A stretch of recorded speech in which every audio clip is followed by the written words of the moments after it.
Welcome. As you settle into stillness, perhaps nestled beneath the softness of your blanket, allow your mind to drift away from the clamor of modern life. Inhale slowly and imagine yourself in another time. A world vast, windswept, and endlessly Rolinga place where the sky touches the grasslands in every direction.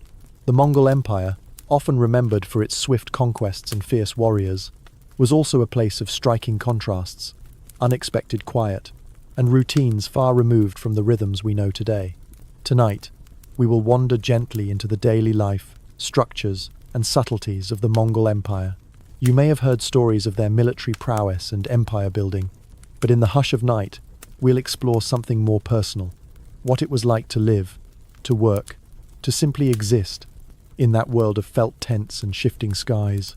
From the dusty stirrings of dawn in a nomadic encampment to the dignified postures of khans and scholars, from silent rituals of respect to the whinnies of steppe ponies in twilight, our story unfolds not with urgency, but with quiet intrigue. So close your eyes if you wish, and let the gentle passage of time and tale carry you softly into slumber. Let us begin. Imagine yourself awakening in a circular tent, its walls made not of bricks or plaster, but of taut white felt stretched tightly over a wooden lattice. This is a jur, or yurt, the signature dwelling of the Mongol people. The air inside is cool and still, scented faintly with wood smoke and fermented milk. You rise slowly, careful not to disturb your kin, who still sleep beneath heavy woolen blankets. Outside, the wind moves across the steppe like a whisper. There are no trees here, just undulating grasses that ripple in the morning light. The horses are already stirring. You can hear their soft snorts and the clinking of tack as a few children begin their chores, barefoot in the dew.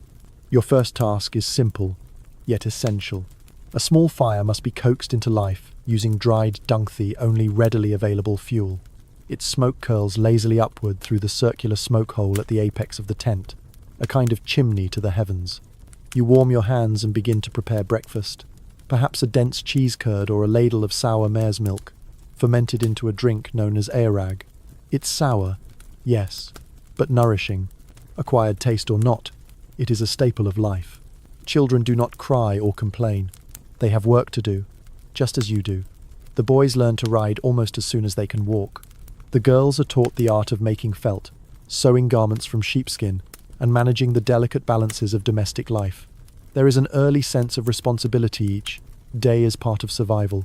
The sun climbs steadily into the sky. You might be called to herd animals, guiding sheep and goats with a switch, or perhaps tending to the needs of the sturdy Mongolian ponies. These are no leisure horses. They are small, but unyielding. On them, messages travel across empires. Armies are born into distant lands, and families migrate with the seasons. Lunch is not a grand affair.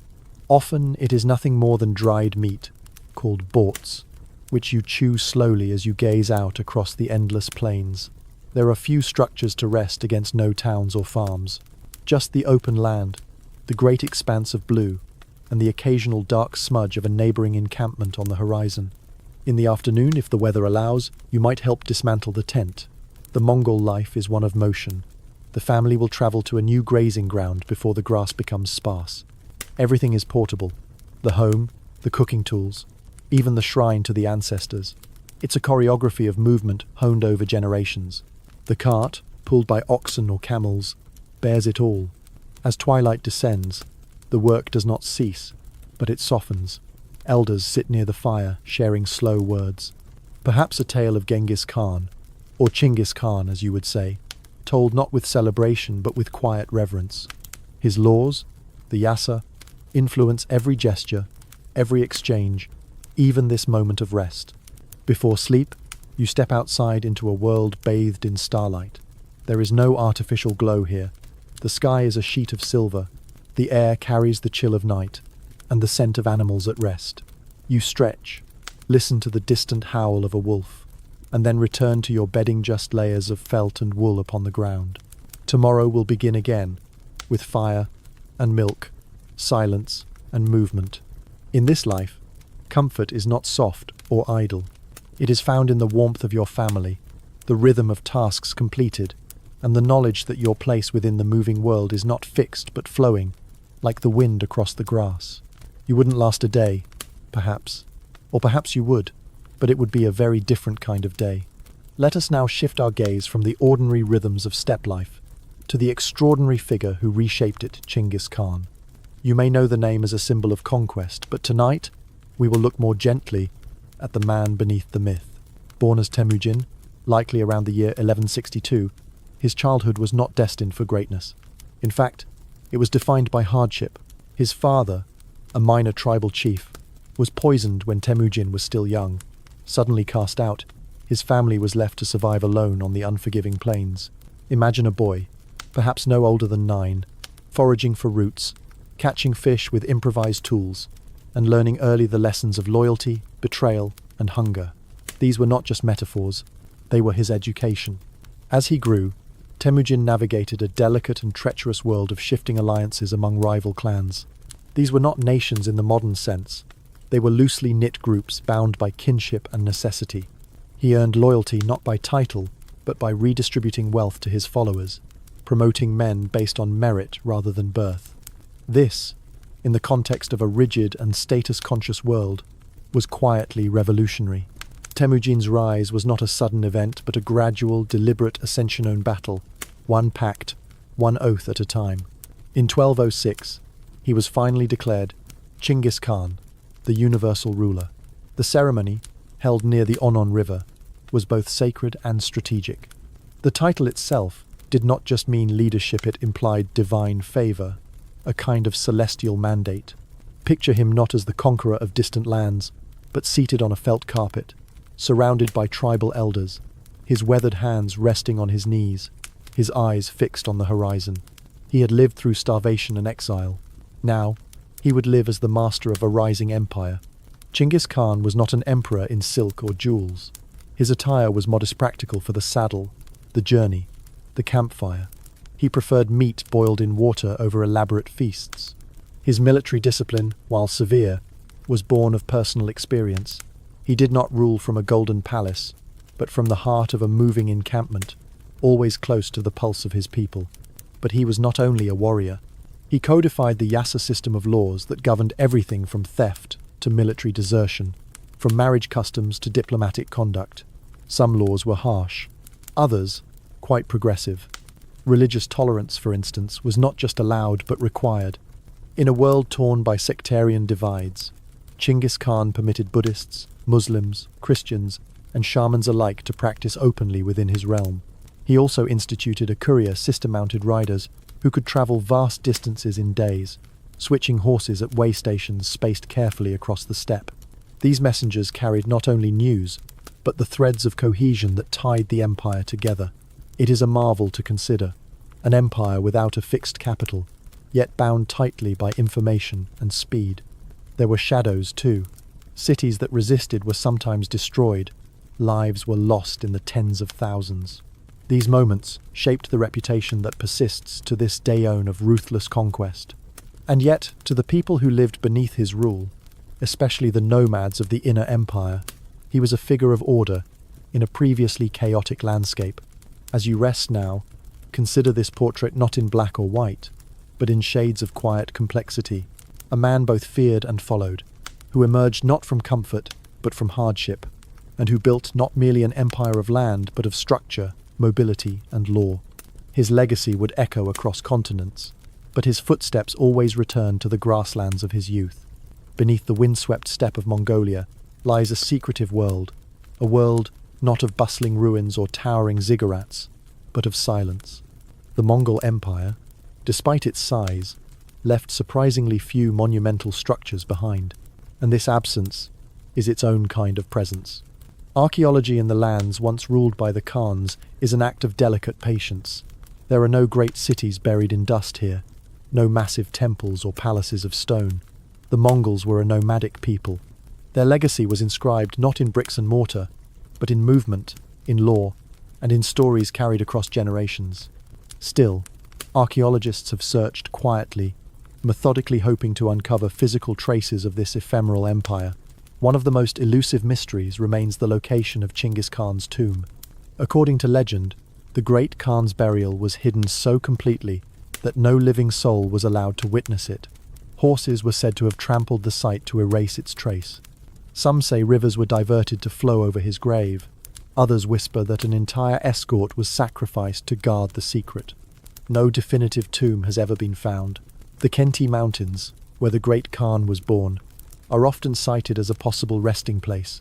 Remote and rugged, these slopes are blanketed with pine and larch trees and protected by both custom and law. Excavations in the area are rare and controversial. In this way, Genghis Khan remains present yet invisible, like the eternal blue sky that the Mongols revered. It was more than a poetic phrase, it was their conception of the divine, a boundless canopy of power and fate. Even their oath to the Khan was an oath to this sky, which watched, judged, and guided from above. What has been uncovered, though, are fragments of everyday life. In the Orkhon Valley, scattered remnants of Mongol encampments and way stations have been found. Iron tools, arrowheads, pottery shards, and bones of livestock that fed entire armies on the march. In Karakoram, the short-lived capital founded by Ugedei, son of Genghis Khan, archaeologists uncovered traces of stone walls, bronze castings, and inscriptions in multiple scripts: Chinese, Uyghur, and even Latin, a place where scribes once transcribed edicts under the flapping of felt banners and the smell of smelted metal. These are modest findings by the standards of ancient ruins, but they speak softly of a civilization built not to last in stone, but to endure in memory and motion. Perhaps the most evocative discoveries are not made with shovels, but through aerial imaging and satellite technology. Faint outlines of burial mounds, long-lost roads, and ceremonial rings have been mapped from above subtle scars upon the land. Even now, beneath layers of soil and centuries of silence, the Mongol Empire waits in fragments. Its secrets rest in the grass, the dust, and the echoes of hoofbeats long vanished. Archaeologists do not chase treasure. They listen, and what they hear is the murmur of history hiding in plain sight. The eternal blue sky still stretches wide, and under it, the past breathes gently, unburied only by time and patience. Beneath the seemingly uniform life of yurts and steppe winds, Mongol society was layered, complex, and more structured than it might appear from afar. At the top stood the Khan supreme rulers, whose authority derived not merely from lineage, but from strength, loyalty, and the will of the eternal blue sky. Yet even among Khans, hierarchy persisted. Genghis Khan, for example, ruled above a constellation of subordinate Khans, each presiding over their own ulus, or territory. This web of leadership allowed the empire to expand without fragmenting, at least for a time. But beyond the Khans, Mongol society unfolded in quieter, subtler forms. Picture a camp at rest in late afternoon. Smoke curls from chimneys. Children tend to lambs. An elder sharpens a blade while murmuring a story half lost to the breeze. Beneath this tranquility, social order hums softly.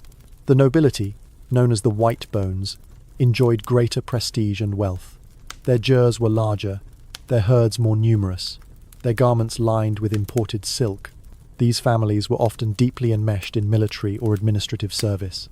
They advised khans, brokered marriages, led battalions. Their status was earned and inherited, but never entirely secure. Below them were the blackbones, commoners, herders, artisans, and foot soldiers. Their lives were spent in practical labor, intending to livestock, crafting tools, sewing boots, and gathering dung for fuel. Yet they were not voiceless. In the tribal assemblies known as Kurultais, even common men might speak, though rarely would they challenge their betters. Further still were the conquered peoples, sedentary farmers, city dwellers, or captured laborers known as Karachu. These individuals performed the more menial tasks of the empire, constructing roads, crafting weapons, or serving elite households. Some became valued artisans, rising in station. Others remained bound in generational service. And yet, even these lives were protected under Mongol law, at least on paper. Religion, too, played a role in social dynamics. Shamans, spiritual mediators, held a special place. Respected across all classes, they communed with the spirits, advised on omens, and performed rituals to safeguard herds or predict the future. As the empire expanded, foreign clerics were also welcomed. Buddhist monks, Islamic scholars, Nestorian priests. Tolerance was not merely permitted, it was policy. Each group was given the freedom to live, preach, and sometimes even influence the court. Women, meanwhile, occupied a curious space in Mongol life. In the domestic sphere, they were powerful managing households, negotiating marriages, and overseeing family property in their husband's absence. Some, like Sorgatani Beki and Turajin Khatun, wielded extraordinary influence, guiding state policy and court intrigue during interregna. Still, most women labored in silence, milking mares, repairing clothing, educating children in the nomadic ways. Despite the hierarchy, life on the steppe demanded a certain equality. In battle, a common man might ride beside a noble. In winter, a Khan might eat from the same pot as a herdsman. The shared hardships of wind, cold, and hunger bound people in ways that transcended class. And so, within this world of order and movement, we find a society both fluid and fixed. A herder might become a general, a slave might become a craftsman, a woman might whisper advice into the ear of a Khan. The Mongol world, for all its stratification, remained one where fortunes could shift as surely as the grass grew green in spring, only to yellow again by fall. Let your thoughts drift now across that grassland, where beneath each seemingly identical tent, a different life unfolds quietly, shaped by status, duty, and the vast sky overhead.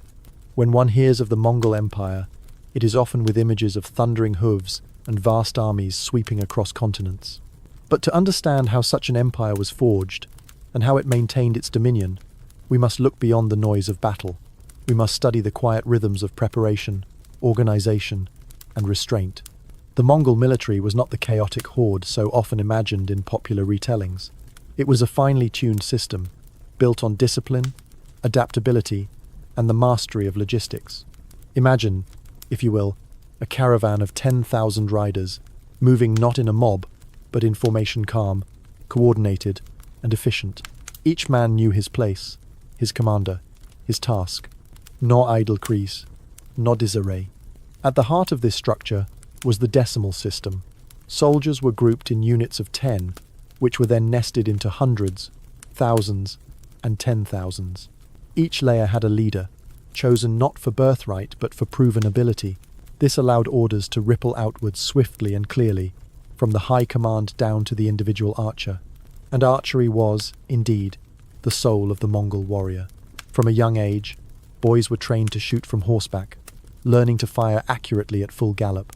Their bows were made from layers of horn, sinew, and wood small enough for mounted use, but powerful enough to pierce armor.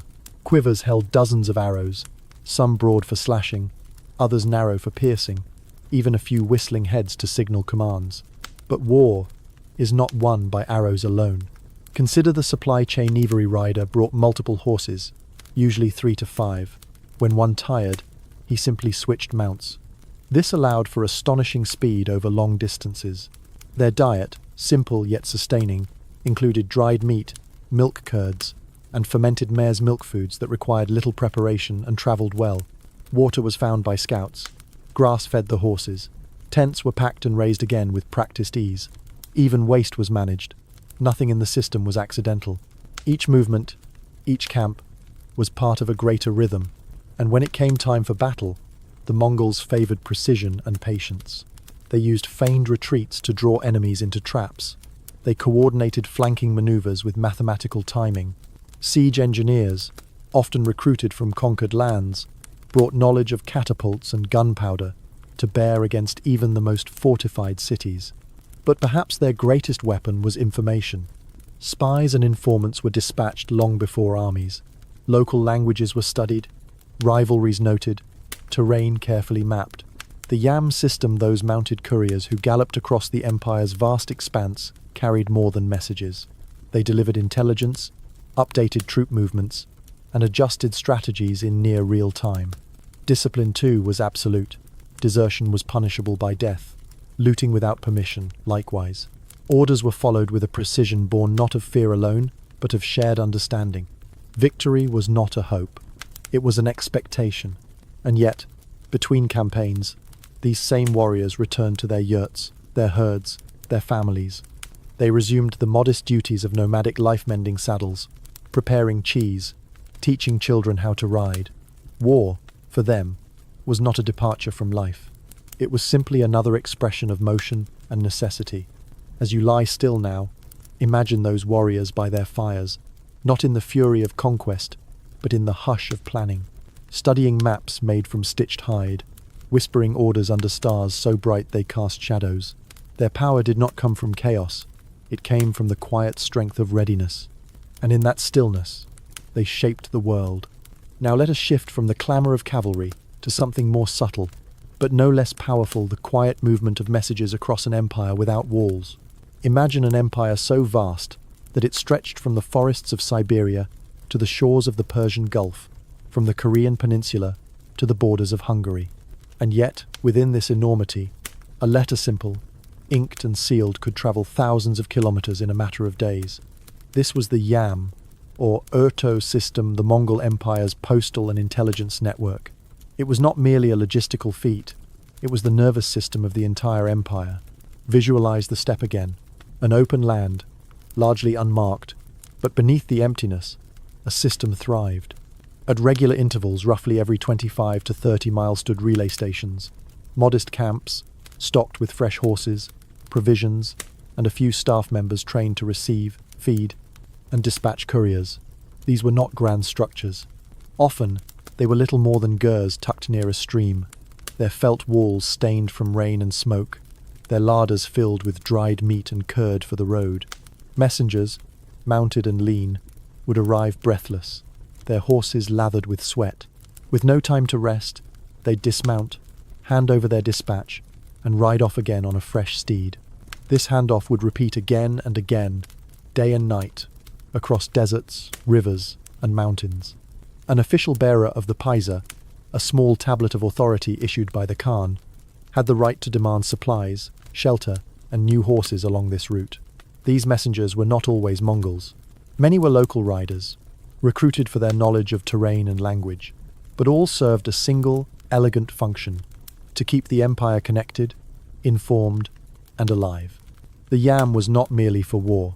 It transmitted trade agreements, tax reports, census data, and personal letters. In a world without digital signals or paved highways, this was astonishing. It allowed the great Khan, sitting perhaps in Karakoram, or even in a mobile camp, far from any capital, to know what was happening in distant provinces and to respond. Even foreign emissaries marveled at the system.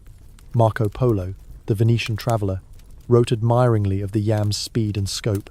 Other visitors noted the efficiency and the seeming omnipresence of its rider-silent figures galloping across the horizon, carrying parchment and power. But the YAM was not only a network of couriers, it was a philosophia belief that information must flow. Roads were not just paths for trade, but arteries of order. The empire did not impose itself only by force, but by presence. To send a message was to extend the Khan's will. Maintaining the YAM required effort and discipline. Station masters had to keep their stock of horses healthy and ready. Local communities were obliged to contribute food, shelter, and occasionally labour. Abuse of the system was punished. Messages delayed or horses mistreated could incur penalties. The system worked not by magic, but by careful maintenance and shared commitment.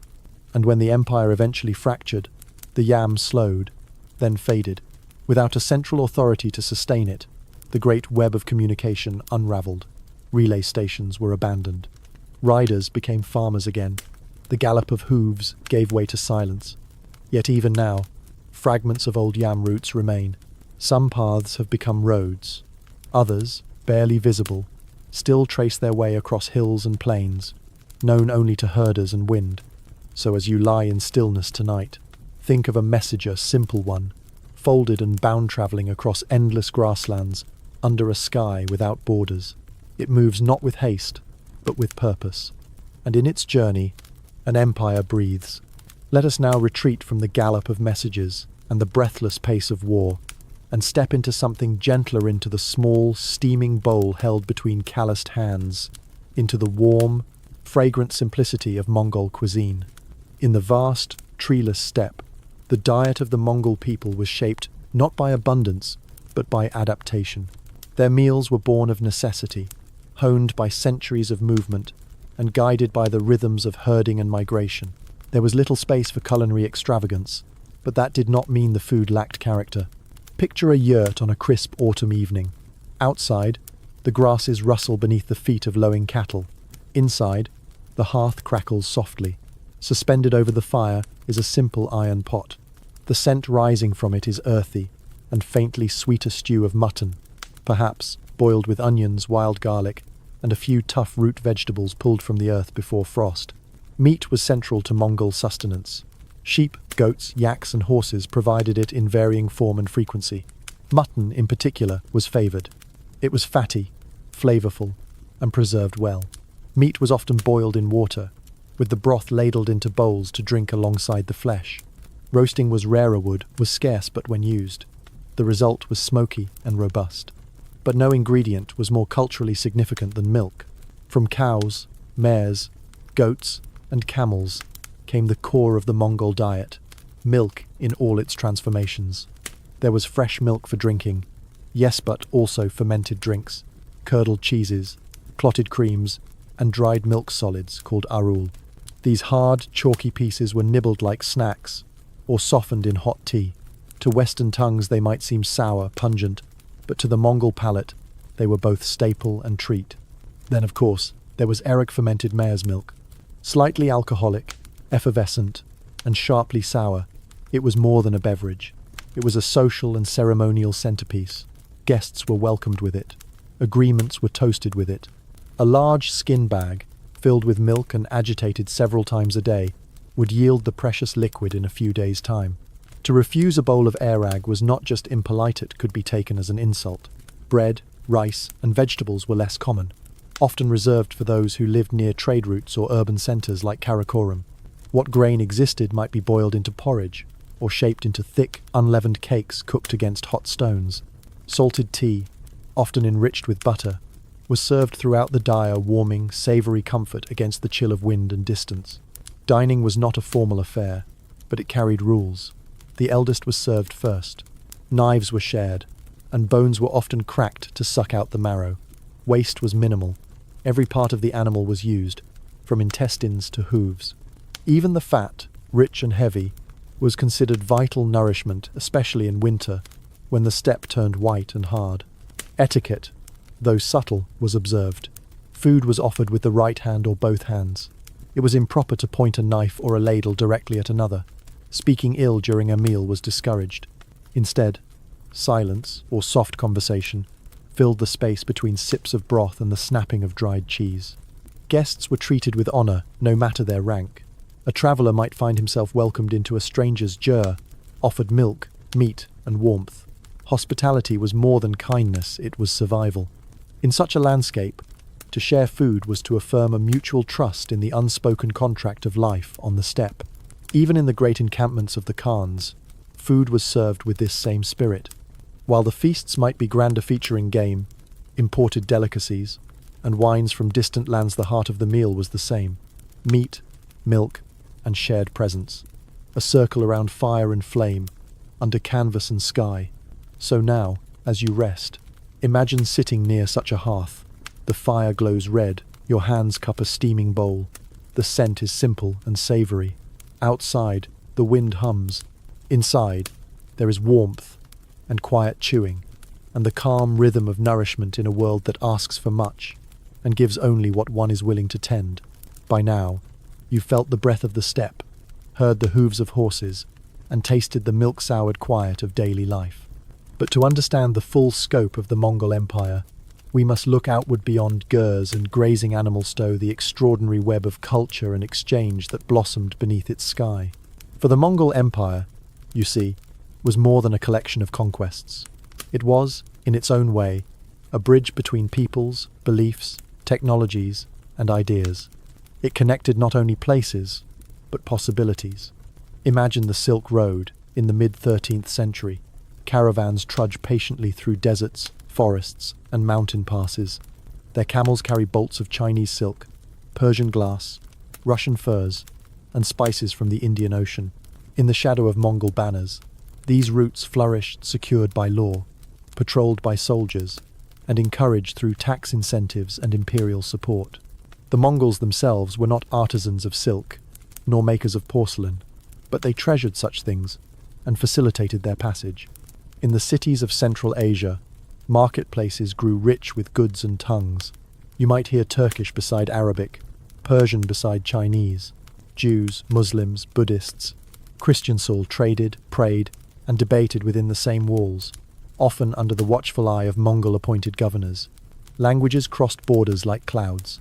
The Mongols adopted the Uyghur script early on, twisting its vertical form to record their laws, treaties, and edicts. Later, they employed scribes from conquered lands to write in Persian, Chinese, and even Latin. A single dispatch from the Khan's court might be rendered in half a dozen tongues each, one carefully inscribed by trained hands on paper or bark, parchment or silk. Scholars travelled too. Under the reign of Kublai Khan, Chinese medicine mingled with Arabic astronomy. Indian mathematics met Mongol logistics. Tibetan monks taught in imperial courts, while Persian engineers designed water wheels for northern rivers. In this way, the Mongol Empire became a crucible of uniform culture, but of exchange. They did not demand assimilation. They fostered coexistence. Artisans were often relocated, not as captives, but as prized contributors. A weaver from Samarkand might be resettled in a northern encampment. A Chinese blacksmith could find his trade flourished under Mongol patronage, and a Russian goldsmith might craft ornaments for a steppe princess, using techniques passed down from Byzantium. It is easy to imagine the empire as a flat expanse, but within its reach were bustling capitals, libraries, observatories, and multi-faith temples. Karakoram, though modest in scale, housed a mosque, a church, a Buddhist shrine, and a Confucian hallel within a few steps of each other. And while Mongol rulers rarely built monuments in their own name, they left behind something quieter, more enduring, a shared space, however fragile, where difference did not always mean distance. Of course, this harmony was never perfect.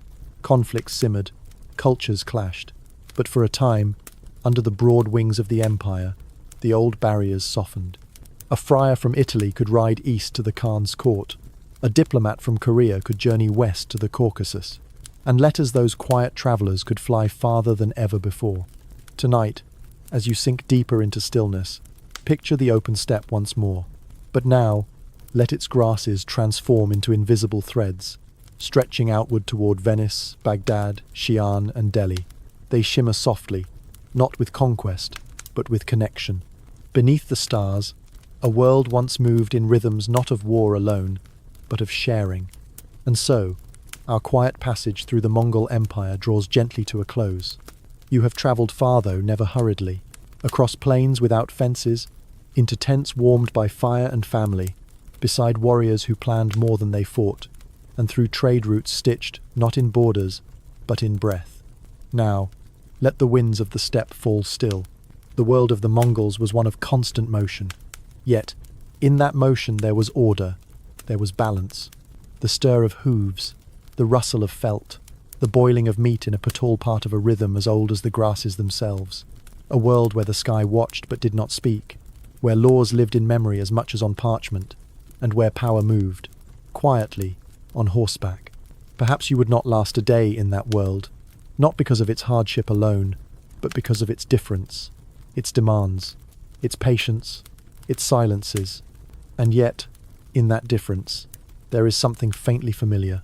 The need to belong, the effort to preserve, the quiet pride in doing what must be done. The Mongols did not build cities of marble, but they shaped roads of meaning.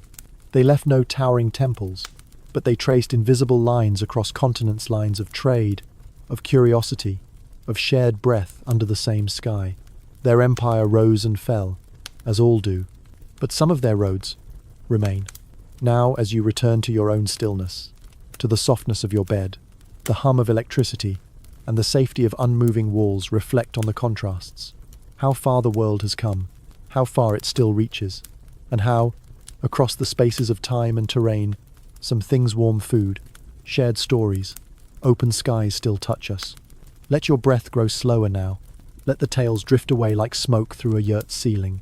And if your thoughts wander again across the steppe, let them find not chaos but calm, not conquest but connection. Sleep well, traveller.